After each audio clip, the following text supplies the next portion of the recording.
Ada sebuah rumah kayu tua yang sudah lapuk dengan atap miring, dibangun di tepi sebuah kanal kecil di distrik Pato, Provinsi Ratchaburi. Rumah itu sudah kosong selama puluhan tahun sampai suatu hari, seorang pemilik baru membelinya untuk direnovasi menjadi sebuah homestay. Ia menyewa seorang kontraktor untuk menangani semuanya. Semuanya tampak berjalan lancar sampai hari mereka membongkar sebuah kamar di belakang rumah. Setelah hari itu, mulailah terdengar suara langkah kaki di malam hari. Aroma dupa di ruangan yang tak ada seorang pun menyalakannya. Dan mimpi berulang tentang seorang wanita yang tak pernah bicara. Hanya duduk memandang dari jendela yang sama, tepat di tempat di mana dulu ada sebuah altar kayu sebelum dibongkar. Kisah ini terjadi sekitar 1 tahun yang lalu di distrik Pato, Provinsi Ratchaburi. Kelak, seorang kontraktor kayu berusia 30 tahun memiliki tim kecil yang terdiri dari 3 orang. Mereka khusus menerima pekerjaan renovasi rumah-rumah tua di daerah pedesaan. Kliennya adalah seorang wanita parubaya bernama Fan yang membeli sebuah rumah kayu di tepi sungai. Usia rumah itu hampir 80 tahun dan rencananya adalah merenovasinya menjadi homestay kecil untuk orang-orang kota. Saya ingin mempertahankan kerangka kayunya, tapi tolong bongkar dan ganti semua lantai dan dindingnya, begitu permintaan utama dari pemilik rumah. Rumah itu terletak sekitar 3 km dari jalan utama, dengan sebuah kanal kecil mengalir di belakangnya. Di sekeliling rumah ada kebun tua yang tak terawat. Pohon pisang dan mangga tumbuh lebat lebih tinggi dari atap rumah. Rumah itu berjenis panggung rendah dengan kolong yang kosong, tangga kayu yang lapuk, dan pintu depan model lipat yang sudah miring hingga tak bisa ditutup rapat. Kela melangkah masuk. Aroma kayu tua, bau debu, dan bau apek memenuhi udara.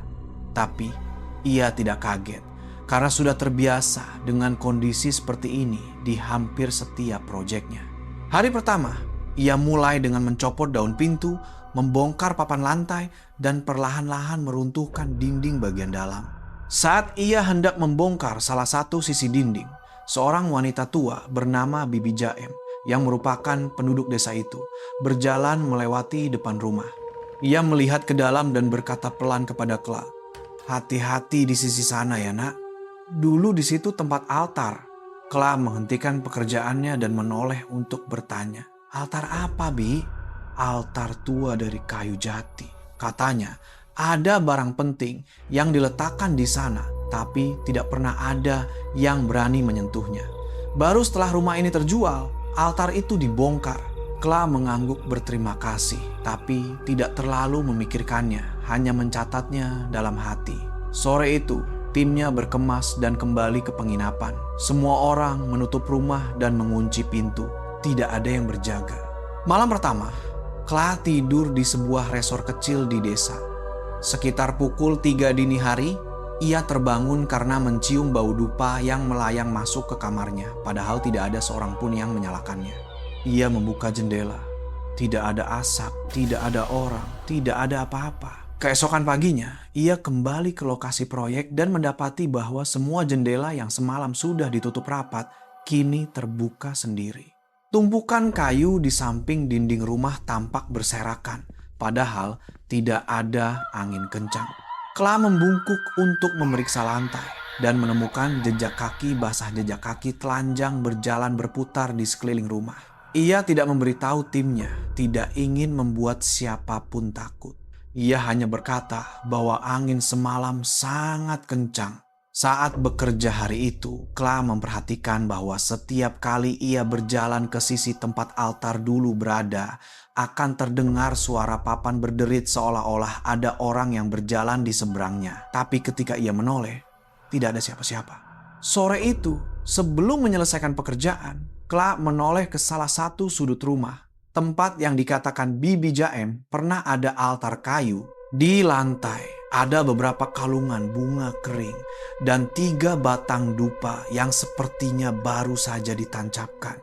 Tak seorang pun di timnya yang membawanya dan tak ada yang melihatnya di sana sejak pagi. Malam itu Kla tidak bermimpi, tapi tidurnya tidak nyenyak. seolah-olah ada seseorang yang berdiri memandanginya dari ujung tempat tidur sepanjang waktu. Dan pada pukul 3 dini hari, ia terbangun lagi. Ia mendengar suara kayu retak, suara yang sama seperti saat ia membongkar rumah. Tapi kali ini suara itu datang dari bawah kamar tidurnya. Kla duduk diam, punggungnya basah oleh keringat. Tiba-tiba ia mencium aroma dupa lagi, meskipun tidak ada seorang pun yang menyalakan dupa di kamarnya. Ia berkata pada dirinya sendiri dalam hati, "Kita ini membongkar barang-barangnya atau justru membongkar dia juga?" Pagi berikutnya, Kla kembali ke lokasi proyek bersama 2 anggota timnya, Ton dan Ai. Semua masih mengobrol seperti biasa. Tapi begitu melangkah masuk ke dalam rumah, Ai berhenti dan berkata, "Siapa yang menaruh kalungan bunga di sudut sana semalam?" Kla berpura-pura tidak tahu. Entahlah, nanti juga ada yang membersihkannya. Ai menatapnya. "Tahu tidak, Bang? Aku mimpi bertemu seorang tua berdiri di situ. Dia tidak bicara apa-apa, hanya menatapku sepanjang malam." Kla terdiam. Bulu kuduknya meremang tanpa sadar karena semalam ia juga merasa seperti sedang diawasi sepanjang waktu. Setelah itu, mereka mulai membongkar dinding belakang rumah yang dulunya adalah gudang tua. Tanpa jendela, tanpa ventilasi, ruangan itu gelap dan penuh debu. Saat sedang menghancurkan dinding, tiba-tiba Ton berteriak, "Aduh!" Kla menoleh untuk melihat. Ton berdiri memegangi matanya. Tangannya berlumuran darah. Serpihan kayu mengenai matanya. Kla membawanya untuk membersihkan luka. Sementara Ae terus membongkar dinding. Lalu ia berhenti mendadak. "Bang Kla, lihat ini." Di kerangka kayu di dalam dinding ada sebuah foto tua yang diselipkan di celah kayu. Seolah seseorang sengaja menyembunyikannya. Itu adalah foto seorang wanita tua yang duduk di lantai kayu. Di sampingnya ada sebuah altar kayu kecil dengan kalungan bunga. Ia mengenakan sarung bermotif bunga dan menatap ke arah kamera dengan tatapan yang seolah masih menatap Kla saat ini. Kla mengambil foto itu. Di baliknya ada tulisan tangan dengan pensil yang sudah pudar. "Jangan dibongkar sebelum menyalakan dupa untuk memberitahunya." Ia terdiam, jantungnya berdebar kencang. Foto di tangannya tidak bergerak, tapi tangannya gemetar. Saat ia hendak memasukkan foto itu ke dalam sakunya, ia mendengar suara kayu retak keras di belakangnya. Krak! Ia menoleh. Tidak ada siapa-siapa. Tapi Ae menatap wajah Kla dan berkata, "Abang dengar itu kan?" Kla mengangguk pelan. Malam itu, ia memutuskan untuk berjaga di lokasi proyek. Ia menyalakan lampu di depan rumah, memasang kelambu di atas lantai kayu, dan meletakkan senter di sampingnya. Sekitar pukul 2 dini hari ketika semuanya sunyi, angin sepoi-sepoi bertiup lembut. Padahal rumah itu tidak punya kipas angin dan tidak ada jendela yang terbuka. Kla mencium aroma dupa lagi, lebih pekat dari malam-malam sebelumnya. Lalu suara kayu mulai berderit satu persatu dari gudang menuju ke sisi bekas altar, lalu berhenti tepat di tengah ruangan tempat ia tidur. Ia tidak berani membuka mata, tapi sesuatu terasa seperti membungkuk menatap wajahnya. Seluruh tubuhnya terasa dingin, napasnya sesak, sampai ia harus berkata dalam hati, "Saya tidak bermaksud tidak sopan. Jika saya membongkar sesuatu tanpa izin, saya mohon maaf. Nanti akan saya pasang kembali altarnya." Semuanya menjadi hening. Perlahan-lahan, suasana menjadi tenang, aroma dupa memudar, suara-suara lenyap, dan angin berhenti. Keesokan paginya, Kla memutuskan untuk libur kerja selama 1 hari dan pergi mencari kuil tua di dekat desa untuk bertanya tentang rumah itu. Seorang biksu berusia sekitar 70 tahun menatap wajah Kla sebelum berkata perlahan, "Altar di dinding itu, ya. Pemilik lama rumah itu tidak mengizinkannya dibongkar karena dia bilang arwah ibunya ada di sana." Kla terdiam, tak bisa berkata apa-apa. Biksu itu melanjutkan dengan pelan, "Kalau sudah terlanjur dibongkar, jangan lupa pasang kembali untuknya. Kalau tidak, dia tidak akan pergi kemana-mana." Keesokan paginya, Kla membeli sebuah altar kayu sederhana, 5 batang dupa, segelas air putih, dan 1 kalungan bunga. Ia kembali ke rumah itu, berniat memasang altar tepat di posisi semula, sesuai yang dikatakan Bibi Jaem, dan cocok dengan foto wanita tua yang ia temukan di kerangka dinding. Saat hendak memasang altar, ia melihat bahwa papan lantai di bawah dinding itu memiliki celah seperti penutup yang pernah dibuka.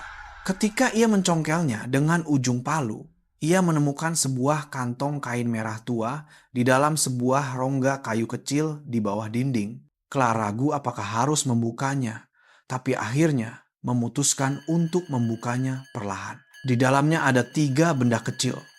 Segumpal rambut yang dikepang kecil, sebuah cincin emas model kuno, dan secari kertas kecil dengan tulisan tangan yang pudar tapi masih bisa dibaca. Siapapun yang mengubah rumah ini, tolong simpan ibu di tempatnya semula. Jangan dibongkar, jangan dibuang. Ibu tidak suka rumah baru. Ibu takut tidak ada yang tahu kalau dia pernah di sini. Kla terdiam. Perlahan ia melipat kertas itu, memasukkannya kembali ke dalam kantong dan berbisik pelan, "Saya akan meletakkannya kembali untuk Anda. Tidak akan saya bongkar lagi." Ia memasang altar baru, menata semuanya seperti semula, dan meletakkan kantong kain itu di bagian paling atas, di tengah altar, persis seperti di foto yang ia temukan. Sebelum menyalakan dupa, ia menangkupkan kedua tangan dan berkata pelan, "Nama saya Kla. Saya tidak datang untuk membongkar rumah, hanya untuk memperbaikinya. Saya tidak akan menyentuh barang-barang di sini lagi. Semoga pemilik lama bisa tetap tinggal di sini tanpa ada yang mengganggu."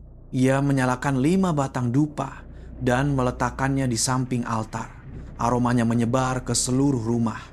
Sinar matahari kebetulan masuk melalui jendela. Meskipun itu rumah kayu tua, suasana saat itu terasa hangat secara aneh. Hari itu, tidak ada lagi suara kayu berderit, tidak ada suara langkah kaki, tidak ada aroma dupa yang muncul sendiri, dan tidak ada seorang pun yang mengalami mimpi aneh. Timnya kembali bekerja keesokan harinya. Semuanya berjalan lancar, tidak ada peralatan yang rusak, tidak ada yang aneh, sampai tiba waktunya mengecat dinding di seberang altar. Ai, salah satu anggota tim, berjalan mendekati Kla dan bertanya, "Bang, sisi itu mau dicat juga?" Kla terdiam sejenak sebelum menjawab, "Tidak usah, biarkan sisi itu untuk dia." Bagian belakang rumah direnovasi total, tetapi satu sisi dinding tetap dibiarkan dengan papan kayu tua, altar kayu tua, dan kalungan bunga kering yang diletakkan di atas meja kecil bersama secangkir air putih yang Kla ganti setiap hari. Malam terakhir sebelum serah terima pekerjaan, Kla berjaga di rumah itu lagi. Cahaya bulan menyinari lewat jendela. Suasananya sunyi dan sejuk tapi tidak menyeramkan. Sebelum tertidur, ia merasa seolah-olah ada seseorang yang duduk di lantai di sudut ruangan. Tidak bicara, tidak bergerak, tidak menakut-nakuti, hanya duduk seolah sedang menjaga rumah ini. Seperti yang telah dilakukannya selama puluhan tahun. Kelak tertidur dengan perasaan yang belum pernah ia rasakan dari rumah manapun sebelumnya. Bukan takut, tapi seperti dititipi sesuatu. Hampir 3 bulan berlalu. Kla kembali bekerja seperti biasa, menerima proyek renovasi di tempat lain. Tidak ada lagi kisah seram yang mengikutinya. Tidak ada mimpi, tidak ada bau dupa, tidak ada suara kayu berderit. Ia berpikir dalam hati bahwa semua yang pernah terjadi di rumah itu benar-benar sudah berakhir. Sampai suatu sore, ia menerima telepon dari nomor yang tidak ia simpan. Suara di seberang telepon adalah Fan, pemilik rumah itu. Ia berkata singkat dengan nada cemas, "Pak Kla, apa Anda sibuk sekarang?" Rumahnya ada yang aneh. Kla mengerutkan kening. "Ada apa ya, Bu?" Awalnya semua baik-baik saja. Tapi kemarin desainer interior datang untuk menambahkan furnitur. Dan dia memindahkan altar kayu itu ke tempat lain karena tidak cocok dengan warna rumah. Kla terdiam. Jantungnya mulai berdebar kencang. Ia langsung bertanya, Lalu setelah itu, apa yang terjadi? Van terdiam sejenak, lalu menjawab pelan. Tadi malam, bau dupa memenuhi seluruh rumah. Padahal tidak ada yang menyalakannya. Pukul 3 dini hari, terdengar suara langkah kaki di sekeliling rumah. Dan anjing di kebun belakang melolong sepanjang malam. Kla menarik napas perlahan, mencoba menenangkan diri, lalu berkata dengan jelas, "Tolong dengarkan saya. Altar yang Anda pindahkan, kembalikan ke tempat semula. Letakkan kembali semua barang aslinya. 1 gelas air, 1 kalungan bunga. Jangan dibongkar, jangan dipindah, jangan disentuh sama sekali." Van terdiam, lalu menjawab pelan, "Kalau kita kembalikan, apakah dia akan berhenti?" Kla terdiam sejenak sebelum menjawab. Dia tidak pernah menyakiti siapapun, tapi dia tidak suka dilupakan. Jika Anda membiarkannya tetap di tempatnya, dia akan menjaga rumah itu seperti sedia kala. Keesokan harinya, Van mengirim pesan kepada Kla. Isinya adalah foto altar kayu yang sudah dikembalikan ke tempat semula. Lengkap dengan secangkir air, kalungan bunga, dan secarik catatan kecil yang bertuliskan, "Maaf sudah memindahkan barang ibu tanpa izin. Ibu boleh tinggal di sini seperti semula kan?" Malam itu, Van mengirim pesan lagi. Tadi malam sunyi sekali. Tidak ada bau, tidak ada suara, tidak ada apa-apa. Tapi di depan altar, kalungan bunganya layu dan kelopak melatinya jatuh membentuk lingkaran sempurna. Kla membaca pesan itu dan tersenyum tipis. Ia tidak langsung membalas, tapi berkata pada dirinya sendiri, "Ibu benar-benar masih ada di sana." Rumah kayu tua itu telah direnovasi total, menjadi indah dan modern, siap dibuka sebagai homestay untuk para tamu. Tapi di salah satu sudut dindingnya masih ada dinding kayu tua, altar kayu yang sama, segelas air, dan kalungan bunga yang diganti setiap hari suci. Tidak ada yang bisa menjelaskan mengapa rumah ini terasa nyaman secara aneh. Meskipun merupakan rumah tua yang dulunya begitu sunyi dan mencekam. Mungkin kehangatan tidak selalu datang dari lampu baru, tapi bisa jadi datang dari seseorang yang masih tinggal di sana untuk menjaga rumah lamanya, meskipun tak ada seorang pun yang melihatnya. Pada suatu Jumat sore, sebuah mobil SUV berhenti di depan rumah. Tamu yang datang adalah seorang pria berusia sekitar 40 tahun bersama istri dan putrinya yang berusia 7 tahun. Mereka memesan untuk 2 malam untuk bersantai di taman tepi sungai. Van menyambut mereka secara pribadi, menjelaskan area rumah dengan ramah. Tidak ada pembicaraan tentang altar kayu, tidak ada cerita lama yang diungkit karena ia percaya semuanya sudah berakhir. Malam itu segalanya tampak normal. Lampu terang, udara sejuk, suara jangkrik dan aliran air dari kanal meninabobokan rumah itu dalam ketenangan. Sampai sekitar pukul 3 dini hari, sang istri terbangun karena merasa ada orang berjalan di dalam rumah. Suara langkah kaki pelan melewati depan kamar tidur, lalu perlahan menghilang ke arah teras belakang. Ia mengira itu suaminya, tapi ketika menoleh, suaminya masih tertidur lelap di sampingnya. Ia berjalan untuk membuka jendela dan melihat ke taman belakang. Cahaya kecil dari tiang lampu di luar rumah cukup untuk menerangi sesuatu. Seorang wanita tua mengenakan sarung bermotif bunga berdiri di bawah pohon mangga, memegang sapu lidi seolah sedang menyapu daun-daun kering. Wanita itu berdiri diam. Ia tidak kaget, tapi merasa tidak seharusnya memanggil. Karena gerak-gerik wanita tua itu seolah-olah ia memang sudah selalu tinggal di sana. Keesokan paginya, tamu wanita itu bertanya kepada Van dengan sopan, "Tadi malam ada yang menjaga rumah ya?" Van bingung. "Tidak ada, Bu. Rumah ini khusus untuk tamu saja." Wanita itu terdiam, lalu menceritakan dengan pelan bahwa tadi malam ia melihat seorang wanita tua menyapu daun di bawah pohon mangga di tengah malam. Dan ketika ia kembali tidur, putrinya yang sedang terlelap bergumam pelan, "Nenek bilang kita tidak boleh menginjak di sana. Katanya itu tempatnya." Van terdiam. Nada suara tamunya tidak terdengar kaget atau takut, hanya bercerita seolah itu hal biasa. Sebelum pulang, tamu pria itu berkata padanya, tempat ini nyaman sekali, tenang, seperti ada yang merawat rumah ini dengan baik.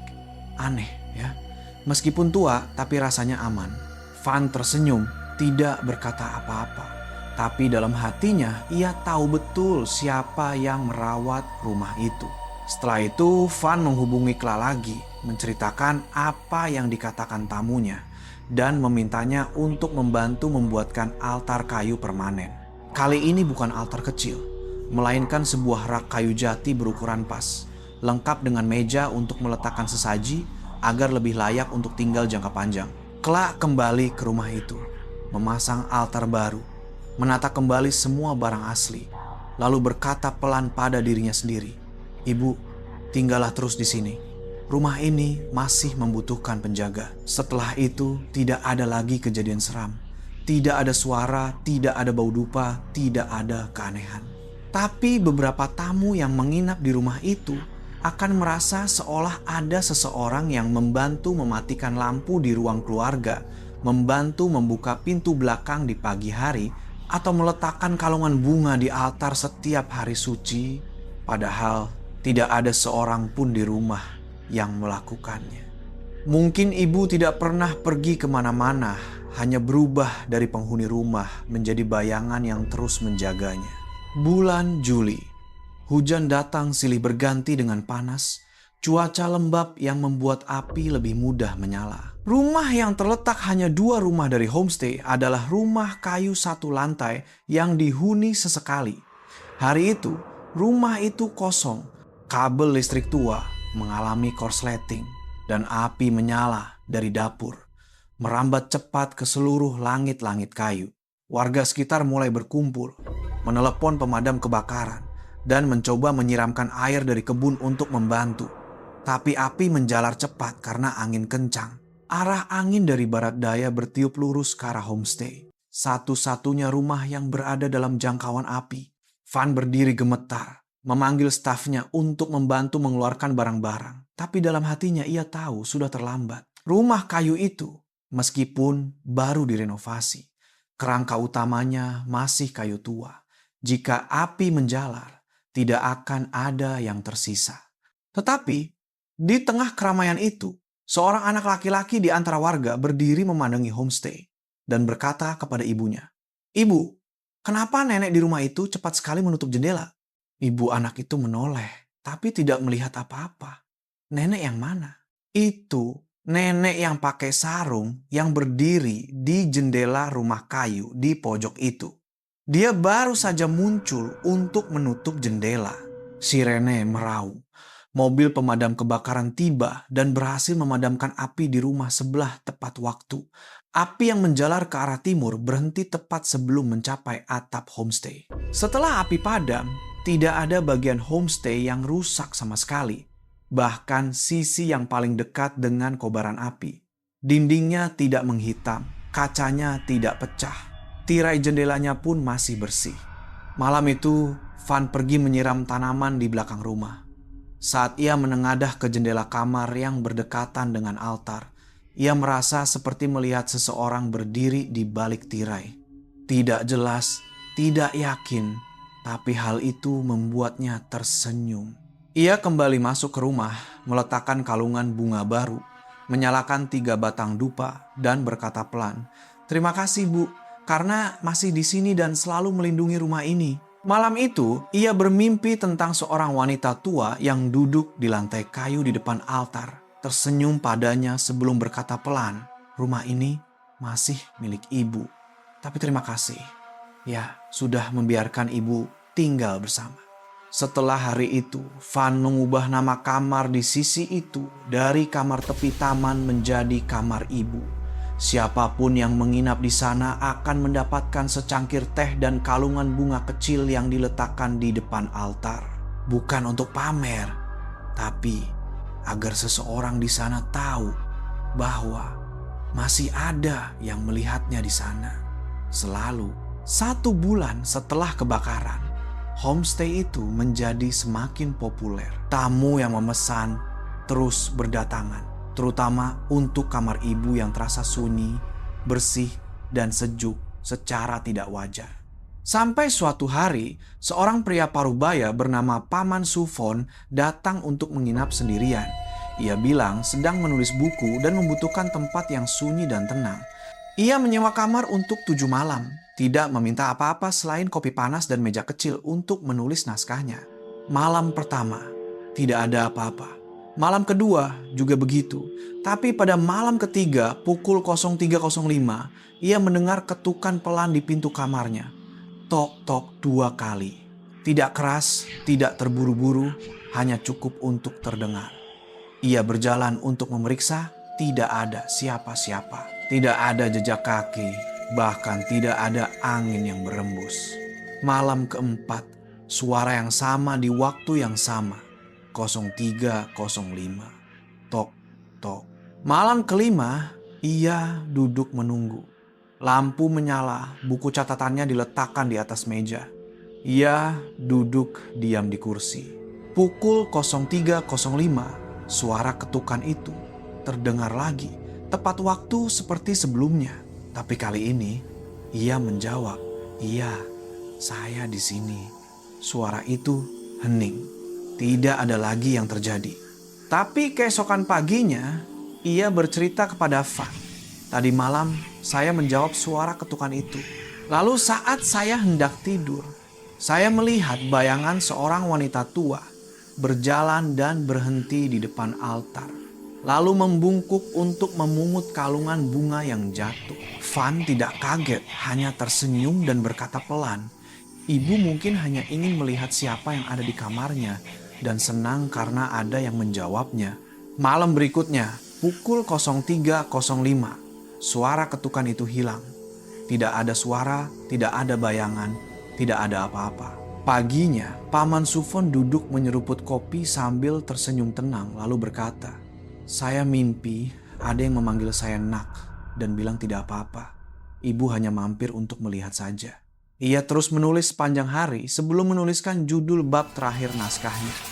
Ketukan dari seseorang yang masih menyayangi rumahnya. Ia pergi pada hari ke-7, tanpa barang bawaan, tanpa oleh-oleh, tanpa pertanyaan. Tapi sebelum melangkah keluar pintu, ia menoleh kembali ke arah altar kayu, mengangkat tangannya dan berkata pelan, "Ibu, saya pulang dulu, ya."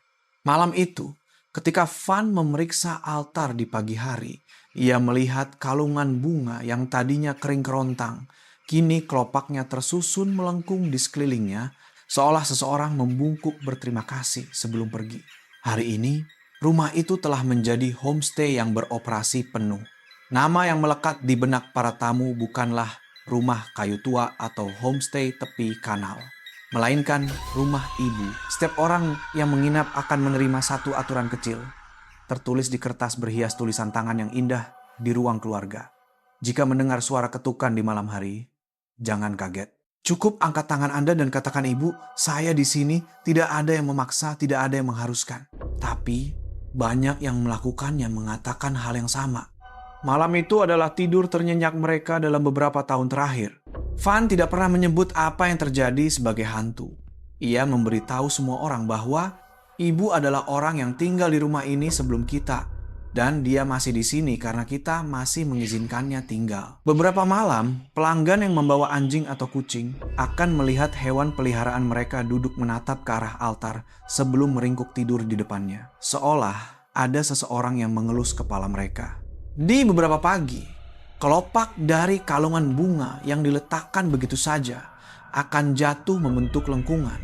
Seolah ada yang duduk bersimpuh sebelum matahari terbit. Clark, sang kontraktor, masih berkunjung sebulan sekali. Bukan untuk memeriksa pekerjaan, tapi hanya untuk mengunjungi rumah lama itu.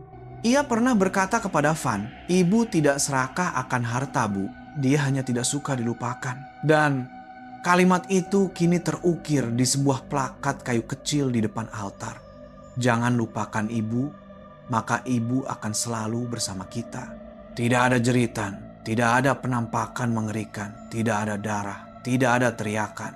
Hanya ada seseorang yang masih berjalan di dalam rumah, membantu menutup jendela saat hujan datang, mengusir serangga saat ada anak kecil, dan mengetuk pintu dengan lembut ketika waktu menunjukkan pukul 03.05. Rumah ini mungkin bukan milik satu orang saja, tapi milik seseorang yang masih mencintai rumah itu, bahkan setelah raganya tiada. Mungkin hantu bukanlah sesuatu yang menakutkan, melainkan sesuatu yang masih bertahan karena rasa cintanya terlalu besar untuk pergi. Dan jika suatu hari Anda mendengar ketukan pelan di pintu Anda di tengah malam, jangan kaget. Cukup tersenyum, angkat tangan, dan katakan dengan lembut, "Ibu, saya di sini." Beberapa rumah dibiarkan tua bukan karena tidak ada yang mau membelinya, tapi karena arwah orang yang mencintai rumah itu belum mau pergi. Ibu mungkin tidak menginginkan apapun dari kita. Ia hanya ingin tetap memiliki eksistensi, meskipun tidak ada yang melihatnya.